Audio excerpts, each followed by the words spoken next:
Two Kittens presents the Broken Bones Horror Theatre.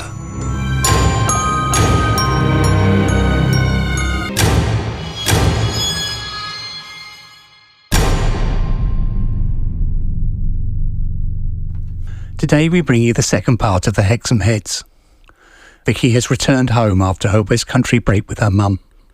Sometimes it's not just memories you bring home with you.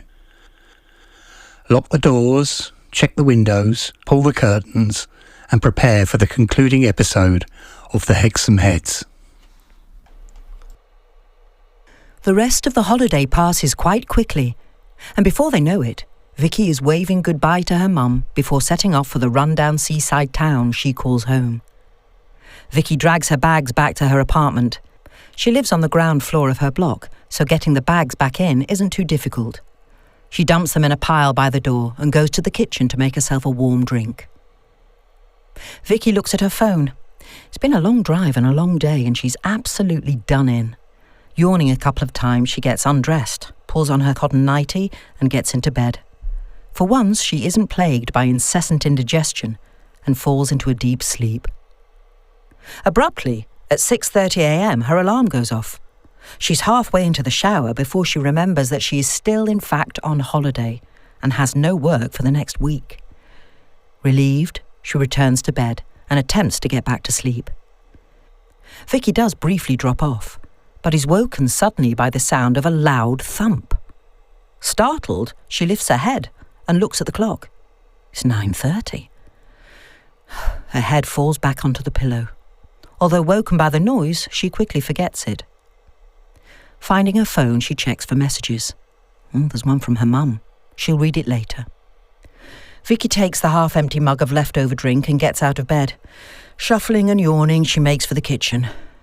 She barely washes the mug before refilling it with hot, chalky water and an organic tea bag, which immediately splits in the cup, leaving grouts floating in the brew. She groans. Vicky returns to her bedroom, puts the grouty tea on a mat on her bedside table, and bends down, pulling her suitcase towards her. Lifting it from the floor and onto her bed, she lazily unzips it and flips the lid back. It takes a couple of goes, as it seems determined to stay closed. Getting mildly annoyed with it, her left hand opens it fully and presses it into position. She takes a sip of her brew, fishing out the larger leaves as she goes. Vicky starts to unpack the case. Lifting out the evening frock she didn't wear, she spots something wrapped in newspaper at the bottom of the case. She clears the area around the object and reaches for her glasses from the bedside table. Picking up the carefully wrapped parcel, she feels the weight of it in her hand. It is surprisingly heavy. Furrowing her brow, she wonders aloud, how did this get here? Placing the package on her knee, she carefully peels the wrapping from the parcel. It is wrapped in yellowing newspaper. The Falmouth Packet. She tries to read the headline, but the ink has faded and she can't make it out. There are more layers of brown paper underneath, which she quickly removes. Drawing back the final layer, her mouth falls open in astonishment at what she sees. There in her hands are the stones she had tried to buy from the shopkeeper in Cornwall. How the fuck did they get here? Mum must have gone and got them. But how? Confused, she tries to work out how she could have bought them and then put them in her bag. Clearing up the paper, she places the heads on her bedside table and arranges them so the faces are staring straight at her. Reaching for her phone, she calls her mum. Mum, this is going to sound weird, but do you remember that gift shack we found when we got lost? Of course I do. I may be old, but I haven't lost my marbles just yet. Well, you didn't go back and buy those stones I was looking at, did you? Of course I fucking didn't. Why would I? They were revolting. Oh, okay, thanks. I thought I'd just check. Are you okay? You sound odd. No, I'm fine. I'll call you later. Love you. And with that, she hangs up. That's very weird. If Mum didn't buy them, how did they get here? Examining them closely, she can see that each stone has a distinctly different face. They are worn, but there are enough of the features remaining to make out the anguished expressions on each one. Removing them from the bedside table, She puts the stones on the shelf that lies either side of the front door. Vicky is a bit shaken by their sudden appearance in her luggage, but not as freaked out as she might have expected to be. The impression she got in the shop was that they wanted to be with her.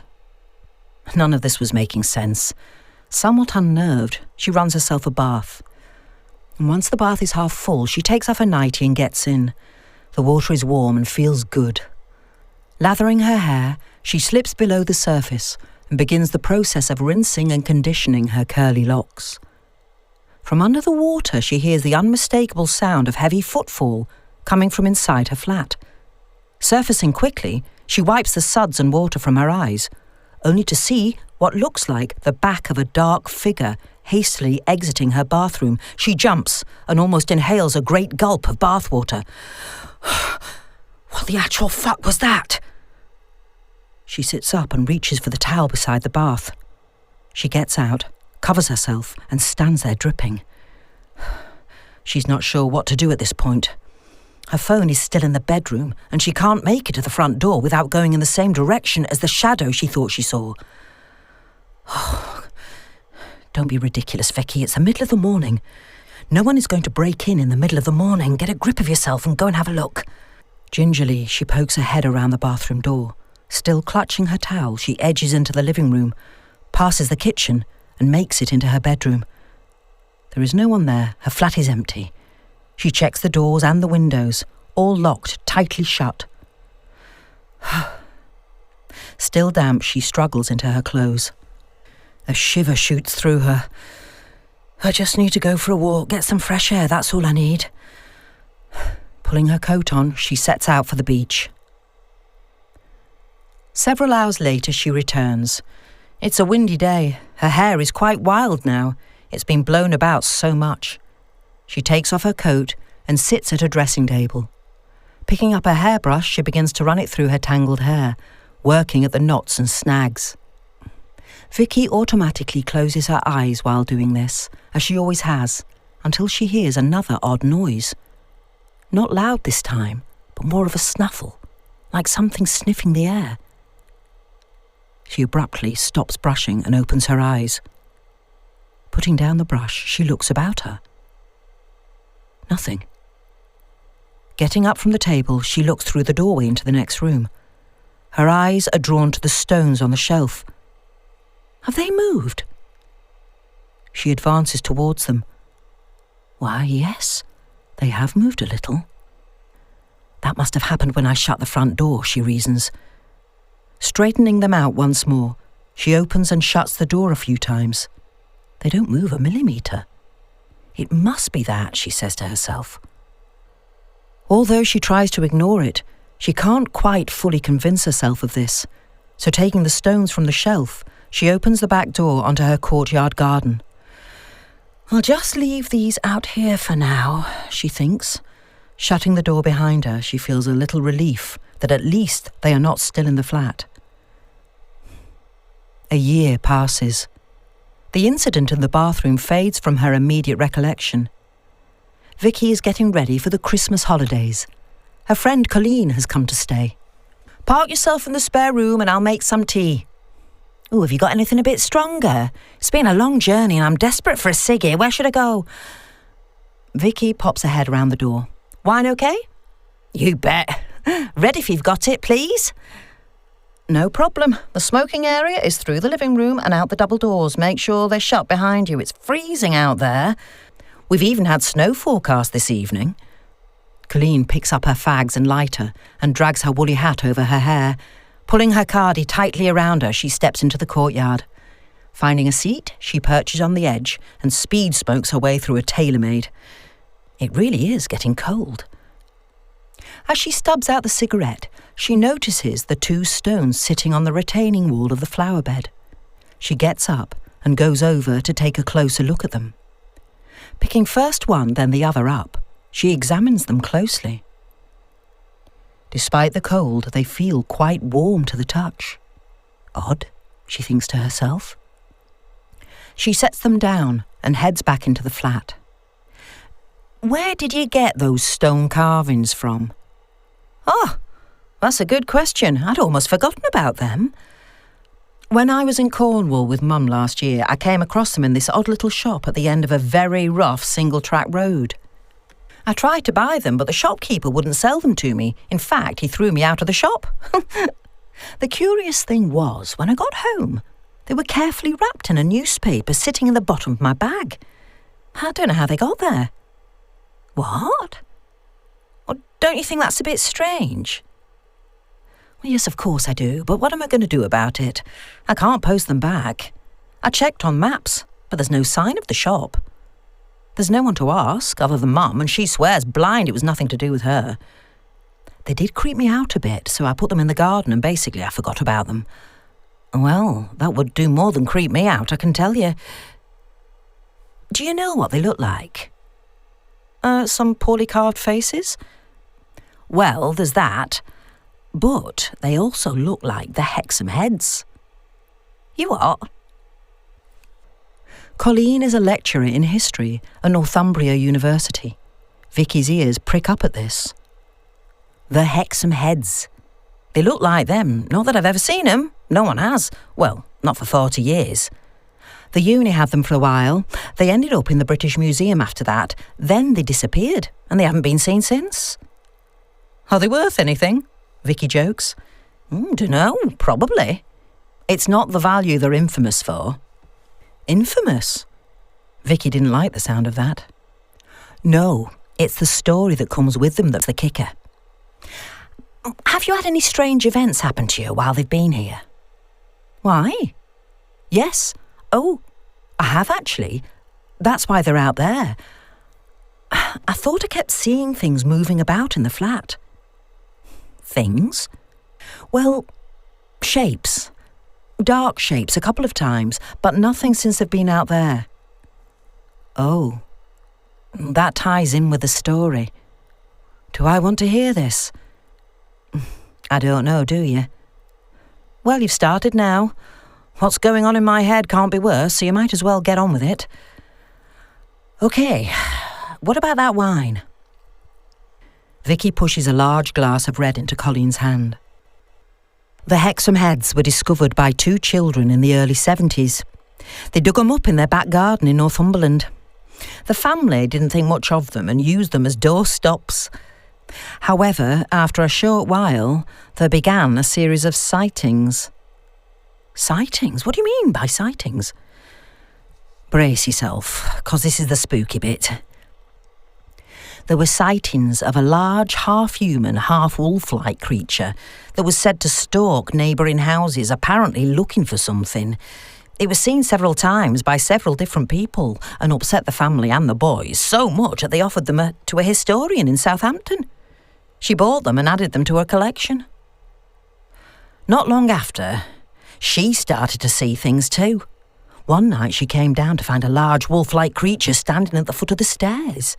It vaulted the railing and ran into her kitchen. She was terrified but felt compelled to follow.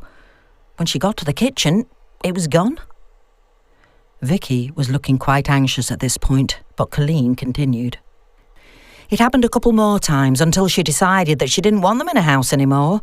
She gave them to the British Museum. They were on display for a while, but the staff started complaining about seeing things, disturbing things. It got to the point where the unions got involved. See, none of their members would work in the part of the museum where the heads were, so they were removed from display and put in storage. When there was a stocktake a few years later, they discovered they were missing. No trace has been found of them ever since. And you think my stones are those heads? They look like them. Colleen taps at her phone and pulls up a pencil sketch of the stones and pings it over to Vicky's phone. She opens the message and pinches and zooms around the rough drawing. Why are there no photos? Dunno. You'd think there would be some, but I can't find any. The pencil sketch is all we've got. They do look like my stones. Vicky opens the patio doors and retrieves the stones from the yard.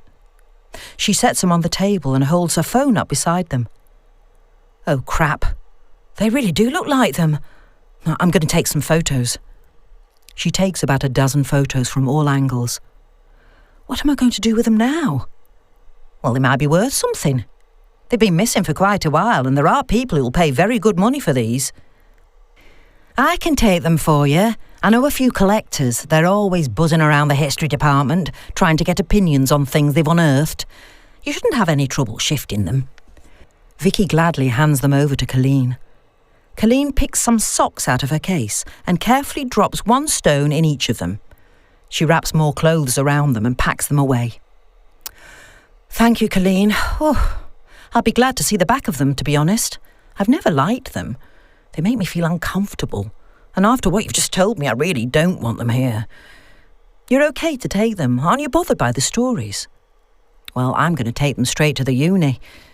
We've got a vault I can put them in. They'll be all right in there. They both head into the kitchen, and between them make and eat a meal. Following a long catch-up over several glasses of wine, they decide it's bedtime and retire to the respective bedrooms. Around 2 a.m, Vicky stirs.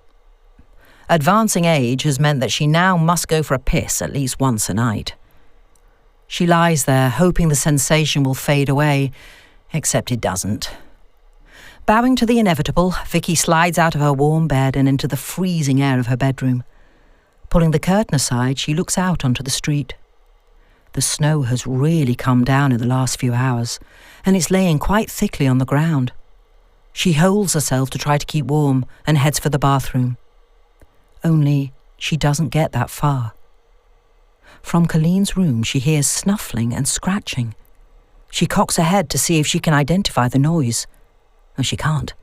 Advancing towards the door, which is slightly ajar, she can hear something moving in the room beyond it. Colleen, she calls softly. Colleen, a little louder. She has one hand on the door and gently pushes it open. She's not prepared for what she is about to witness. Standing at the foot of Colleen's bed is a very large, dark figure. It has what looks like very muscular human legs, but the top half isn't human. It has the head and torso of a huge black wolf and stands over Colleen. Vicky can see its breath in the cold air, snorting and snarling, looming over the sleeping woman. Vicky stifles a cry and claps a hand to her mouth. It hears her. Vicky is rooted to the spot. The creature starts to turn towards her. She can now see its hideous face staring at her. A long snout sniffs the air. She tries to move, but it's no use. The bladderful she's been holding on to starts to trickle down her leg. The creature sniffs harder. It can smell the urine as it puddles on the floor. With one swift movement, the beast leaps from the bed and lands just in front of Vicky. It draws itself up to its full height. It must stand nearly 7 feet tall. Its pointed ears brush her high ceiling as its head tilts towards her. Colleen stirs, which momentarily distracts the monster. Vicky gathers herself and tries to run from the room. She slips in the puddle and falls to all fours, scrambling to get away. Rediscovering her voice, she starts to yell, "Colleen! Colleen!" Running as if through treacle, she makes for the bathroom, slamming the door shut behind her. Silence. She's breathing hard and leaning on the bathroom door. From outside the room, she can hear soft footfall and then a gentle knock. Vicky, what's the matter? There's water all over the bedroom floor. Colleen, is that you? Is it really you? Yes, it's me. It's really me. What's going on? Vicky gingerly opens the door a crack. Still bracing herself against it, she scans the hallway. Colleen is standing there alone. There's nothing there with you?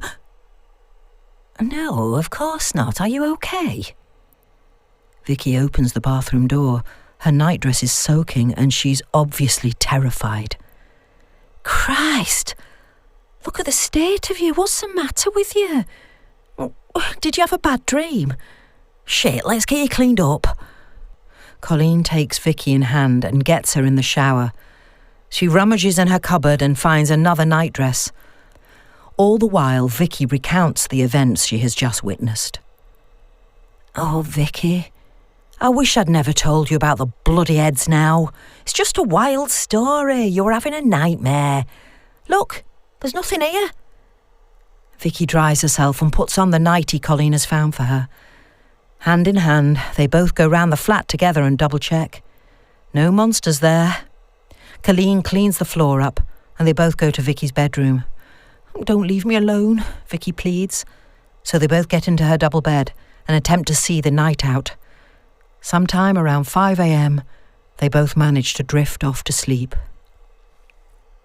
It's late in the morning when Colleen's phone wakes them up.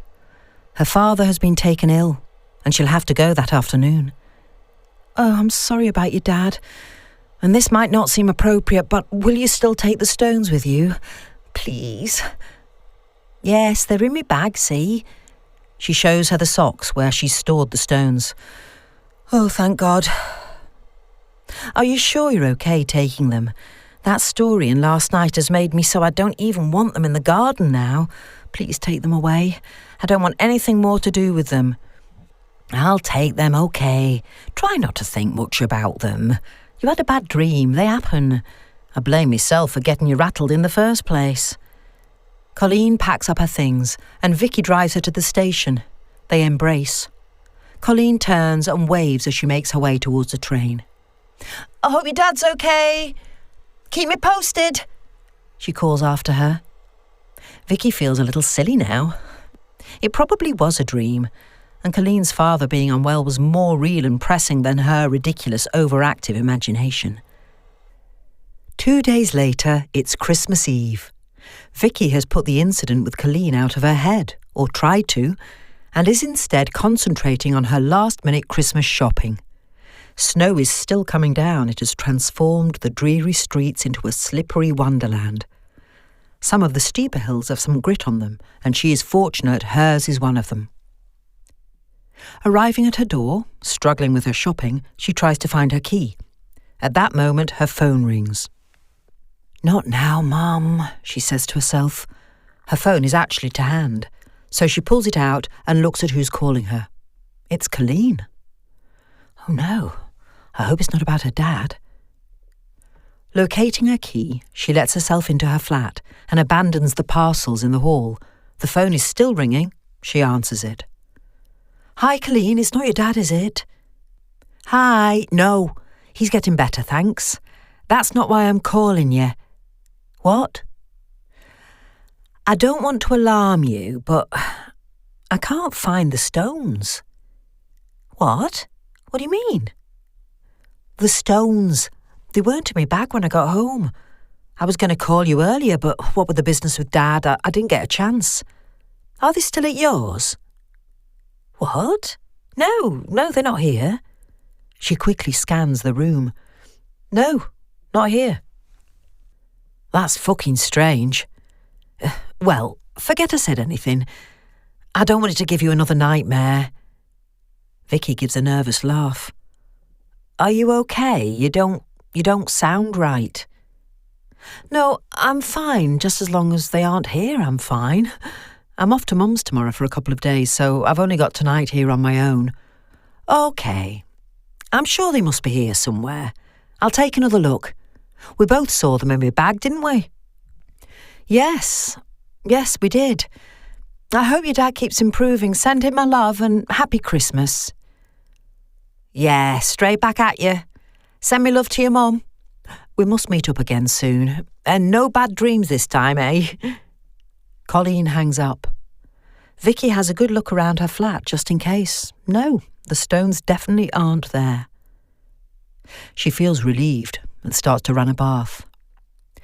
After a long soak, she gets out and dries herself. She reaches for her nightie and pulls it over her head. As she pulls the garment past her eyes, she is met with the sight of the two heads on the shelf directly in front of her. She freezes. How the fuck? She reaches out and picks them up. Examining them, she realises they are indeed the stones. An icy blast of fear hits her. Then from somewhere behind her she can hear heavy breathing. A stench fills the air, a stench of rotting things. In the bathroom mirror she catches sight of a beast. A huge beast with ravening jaws. clawed hands flex towards her, reaching out, grasping for her. Her breath catches in her throat. She is so terrified, all she can think of is escape. Still clutching the stones, she runs from the bathroom, through the flat and out into the bitter night air. Wearing only her nightie, she runs through the freezing streets. She can hear the monster behind her. It's getting closer and closer. She can feel its breath on her neck as she slips on the snow and ice. Her bare feet provide little traction. She is screaming hysterically as she tries to escape. The beast begins to bear down on her as she reaches the bridge that spans the gorge that separates the old town from the new. She runs to the middle and stops. The beast is within touching distance now. She turns to face it. Holding the stones aloft, Vicky shouts at the monster in front of her, "Is this what you want? Well, go and get them then!" She tosses the stones over the bridge and into the waters below. The monster bares its teeth as if laughing. It raises a finger and wags it slowly from side to side, shaking its head as it does so. Then it very deliberately points at her. All the air leaves her body as the realization of what is about to happen dawns on her. The beast takes a step forward and pulls her towards it. Its cold, dead eyes bore into her as it lifts her from the ground. A snarl plays about its thin lips. Vicky can feel herself being overwhelmed by the beast. The monster gently pulls her down and begins to meld with her body. Shortly, only Vicky is visible on the bridge.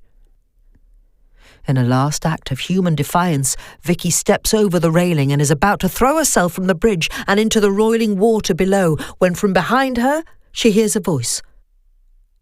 "Hey there, are you okay? Are you okay? Are you okay? Are you okay? Are you okay? The Hexham Heads was written and produced by Tony Hazel. The story is read by Eva Pope. The Hexham Heads is copyright 2024, Tony Hazel. This recording is published and copyright Two Kittens Publishing, 2024.